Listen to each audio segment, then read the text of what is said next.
you'll please stand and raise your right hand. Do you swear or affirm under penalty of perjury that the testimony you're about to give is true and correct to the best of your knowledge, information and belief, so help you God? Let the record reflect that the witness is answered in the affirmative. Thank you. You may be seated. Mr. Kennedy, you are now recognized for your opening statement, and then we'll go right down the line.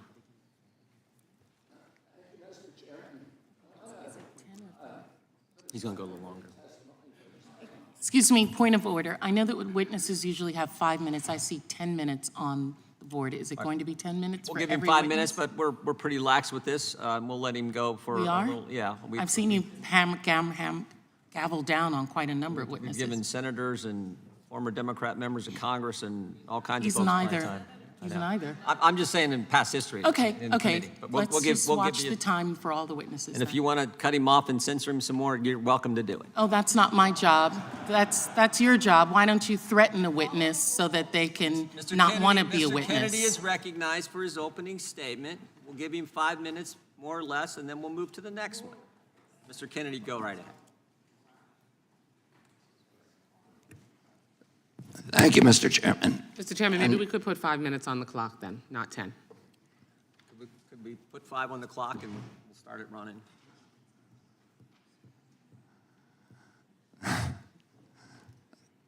Thank you, Mr. Chairman. And I want to put aside my written statement for a moment and address one of the points that was brought up, I think an important point by the ranking member, that this body ought to be concerning itself with issues that impact directly the American people.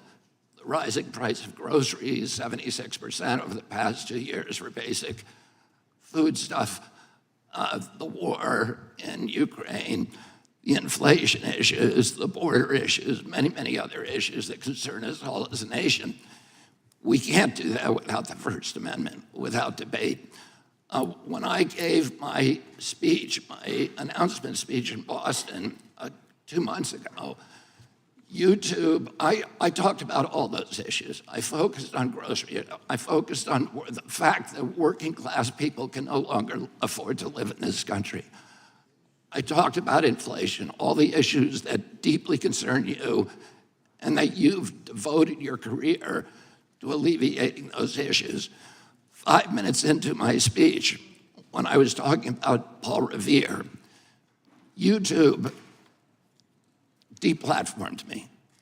I didn't talk about vaccines in that speech. I didn't talk about anything that was a verboten subject. I just was talking about my campaign and things, the conversation that we ought to be having with each other as Americans. But I was shut down, and that is why the First Amendment's important. Debate, congenial, respectful debate is the fertilizer, it's the water, it's the sunlight for our democracy. We need to be talking to each other. Now, this is a letter that many of you signed, many of my fellow Democrats. I've spent my life in this party. I've devoted my life to the values of this party. 102 people signed this. This itself is evidence of the problem that this hearing was convened to address. This is an attempt to censor a censorship hearing. The charges in this, and by the way, censorship is antithetical to our party. It was appalling to my father, to my uncle, to FDR, to Harry Truman, to Thomas Jefferson, as the chairman referred to. It is the basis for democracy. It sets us apart from all of the previous forms of government. We need to be able to talk, and the First Amendment was not written for easy speech. It was written for the speech that nobody likes you for. And I was censored not just by the Democratic administration, I was censored by the Trump administration. I was the first person censored by as the chairman pointed out, by the Biden administration 2 days after it came into office. It ordered a truthful, and by the way, they had to invent a new word called malinformation to censor people like me. There was no misinformation on my Instagram account. Everything I put on that account was cited and sourced to peer-reviewed publications or government databases. Nobody has ever pointed to a single piece of misinformation that I publish. I was removed for something they called malinformation. Malinformation is information that is true, but is inconvenient to the government, that they don't want people to hear. And that's antithetical to the values of our country. After I announced my presidency, it became more difficult for people to censor me outright.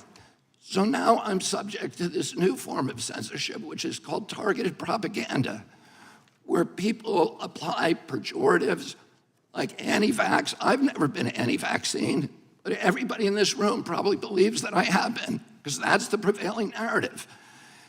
Anti-Semitism, racism, these are the most appalling, disgusting pejoratives, and they're applied to me to silence me, because people don't want me to have that conversation about the war, about groceries, about inflation, about the war on the middle class in this country that we need to be having. And by the way, I want to say this while I'm on the record, that in my entire life, and why I'm under oath, in my entire life, I have never uttered a phrase that was either racist or anti-Semitic.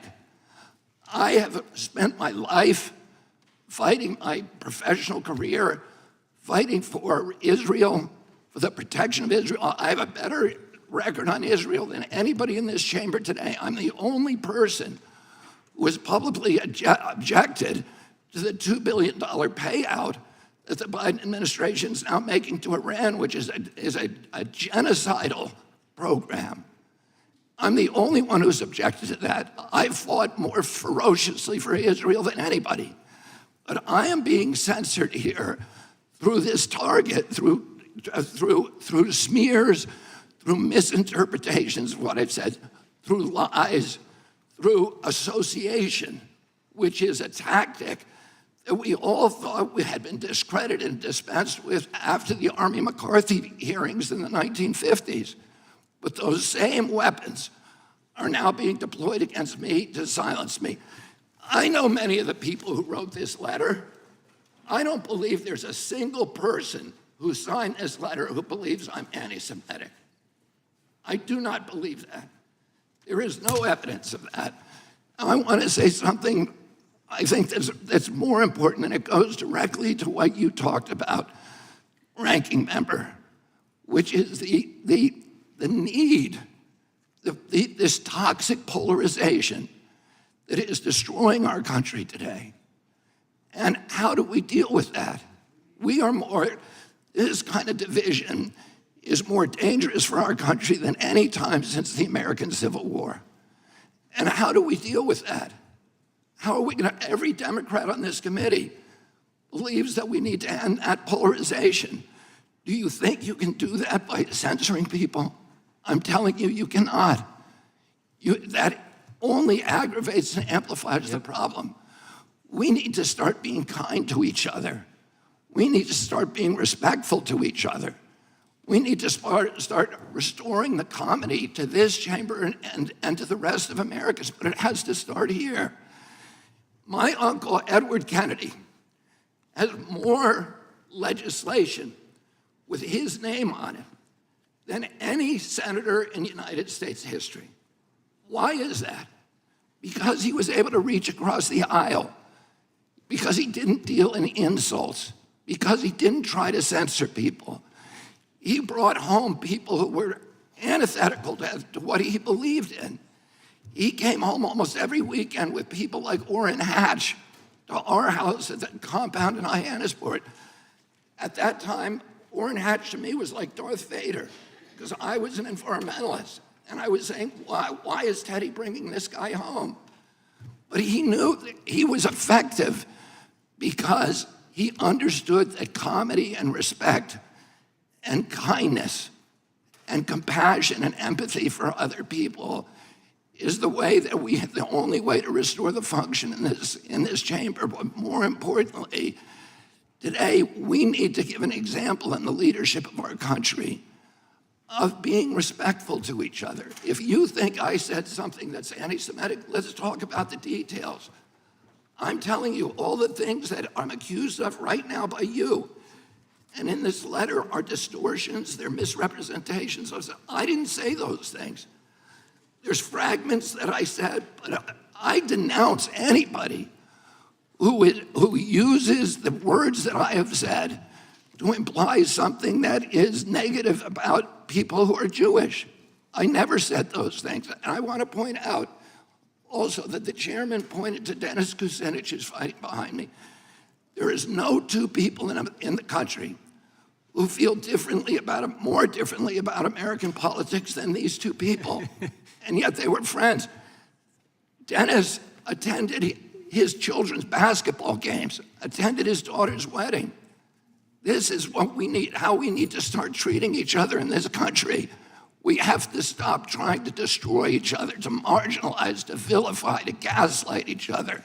We have to find that place inside of ourselves of light, of empathy, of compassion, and above all, we need to elevate the Constitution of the United States, which was written for hard times, and that has to be the premier compass for all of our activities. Thank you very much. Thank you. Mr. Chairman, I'd like to raise a point of order.